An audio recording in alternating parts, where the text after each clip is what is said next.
everyone, Sir Heroscape here today, coming at you with another installment of Ranking Heroscape Age of Annihilation. Today we're going to be looking at Bok-Bur-Na. Just before we do, again, look in the description for my affiliate link as a way to support the channel. Heroscape is alive and well. We've got Wave 2 on its way here in October. For those of you that are, looking at your pocketbooks, it's it's tough, I know, I get it. But Heroscape is back, and it is just booming. So if you're already planning on buying Heroscape, by all means, Wave 1 should be available as a reprint here in October, and Wave 2 is being printed and shipped in October as well. So get those pre-orders in, and by all means, if you're wanting to support the channel, see the affiliate link in the description. All right, let's get to it. So Bok-Bur-Na is our Utgar Maro. I think Maro are probably one of the most iconic factions in Heroscape. They're one of Heroscape's original designs. Obviously dwarves existed as a fantastical type, humans, obviously, elves, what have you. But Maro were strictly a Heroscape designed faction. So let's look at it. We've got Maro, unique cap, terrifying, medium 5 stats, 5-5-5-2-3, so not too bad. The 5 life, 3 defense, survivability isn't great. Attack's fairly low, but he does have a range attack. Move is average. So stat block definitely doesn't scream 125. So right off the bat, 125 seems high, which means that he has to make up for it in his abilities. So let's read the abilities and see if we kind of feel like his stats and his abilities together make up for that 125. So Intimidate. Small and medium figures within 3 clear sight spaces of Bok-Bur-Na reduce their defense value by 1 when attacked by a captain or pirate you control. So that's pretty specific. And pretty restrictive too, but good, right? So it basically means anytime Bok-Bur-Na attacks something within 3 spaces. So actually, when he's shooting from range for 5, they don't get the debuff. But pretty much anytime he's attacking something, they're getting debuffed by 1, which makes his attack of 2 a little bit better. It's only small and medium figures though, which is the majority of figures in the game, so that's fine. But it's only attacked by a captain or pirate, so very restricted to the captain pirate faction here.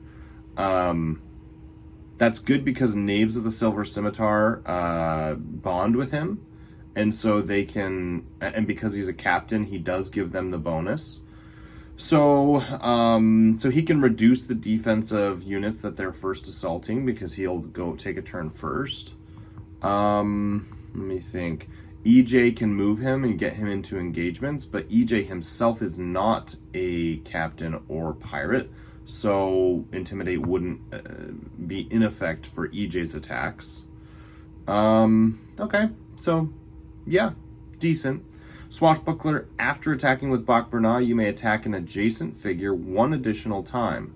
Bok-Bur-Na's attack value is increased by 2 for the second attack. Very thematic. Makes a lot of sense, right? He's got the gun and the sword. So you attack, whether that's a melee attack or a shooting attack. All it's saying is that you may attack... Oh, actually, let me think. It's only an adjacent figure. So I guess, the assumption here is that your first attack has to have been an adjacent figure. That makes sense, right? Because you can't have shot somebody and then also have someone adjacent that you could shoot. Does that make sense? So like, that quite literally is just referencing when you're into melee combat, you're going to take your attack, and then you can attack in a second time with an attack of 4. And it doesn't have to be the same figure, so you could engage 2 figures, shoot it with 2 dice, and then attack the other one with 4. So essentially, it's a melee double attack with a weak first attack. Pretty decent. Attacks of 4 are always good, and if you can get height and engage 1 or 2 figures, then it's an attack of 3, attack of 5. With a defense reduction, assuming it's a small or medium figure. So pretty decent. Utgar's Cutlass 14. When Bok-Bur-Na destroys an adjacent figure with a normal attack, you may roll a 20-sided die. If you roll a 14 or higher, remove 1 wound marker from Bok-Bur-Na. Bok-Bur-Na cannot use against destructible objects. Makes sense. So healing. Very restrictive healing, because he has to have destroyed an adjacent figure with a normal attack, right? So not like a disengage or anything. And then, even if that occurs, then you have to roll a 14 to remove 1 wound marker. So it's nice, not super likely it's gonna become very relevant or get pulled off very well. My thoughts overall are based off of my experience with playing with him and Heroscaping, because I've only played with him a few times, maybe 3 or 4 times or seen him played. I wouldn't say extremely underwhelming, but underwhelming. I'm gonna give him a solid C. And here's why. The 125 just feels very overcosted, based off of my experience with playing with him. 5 life and 3 defense is pretty easy to kill. There's nothing in his abilities that's giving him higher survivability except for Utgar's Cutlass. And even then, that's really hard to pull off, because not only do you have to kill an adjacent figure, but then you have to try and roll a 14 or higher just to heal. Now, in a perfect world, consider the Swashbuckler ability, right? You run in, get adjacent to 2 figures. We'll just say they're squad figures. You hit the first for 2. So again, we'll talk perfect world. On height, you get an attack of 3. They get a reduction of 1 defense. You attack it, you kill it, you roll a 14, you heal 1. Then you attack another adjacent figure for 5 dice. You kill it, you roll a 14 or higher, you heal 2 wounds. That's a lot of stuff that has to go right. First, you have to be able to engage 2 figures. Again, perfect world, you're doing it on height. Perfect world, they're both squad figures, relatively low defense. You kill the first, you kill the second, and you roll a 14 on both. And then you're only healing 2 wounds, right? Like, at a 5 life with 3 defense, it's pretty easy to carve up a figure. And so the survivability is not great for Bok-Bur-Na, which means his primary use is actually to sit back and use that aura to allow like exiles or knaves of the Silver Scimitar or maybe a different hero to do the heavy lifting and get kills and get...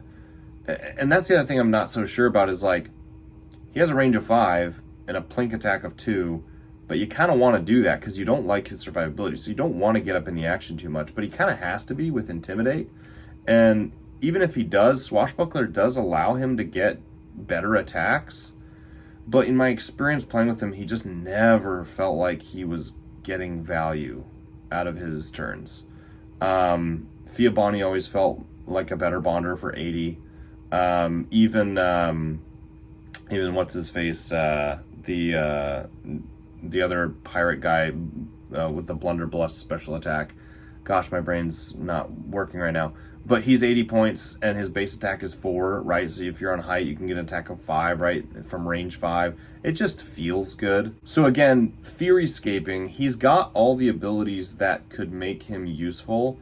The problem is you're incentivized based off of the abilities to get him up in the action, but the stat block just isn't good enough to keep him alive or nearby for very long. And then when he's taking wounds, it feels pretty bad when you finally do kill something and then you roll a 13 or you roll a 12, right? Because then it's just like, man, well, I did all that work to get a good attack, killed the thing, and still couldn't heal. Then Utgar's Cutlass is just completely wasted. It's just a useless ability at that point, right? So a lot of stuff has to go right for it to even activate, or to meet the conditions to activate it, and then you have to be able to still roll it to make it worth, it's his points. So his big 2 abilities are really Intimidate and Swashbuckler.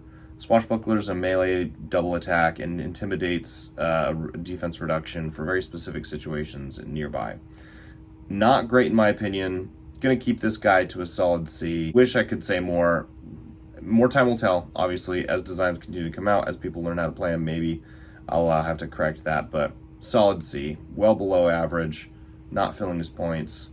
Still cool design. Love the Morrow. Anyway, but that's what I've got for you guys today. Thank you guys for watching. We'll see you guys next time.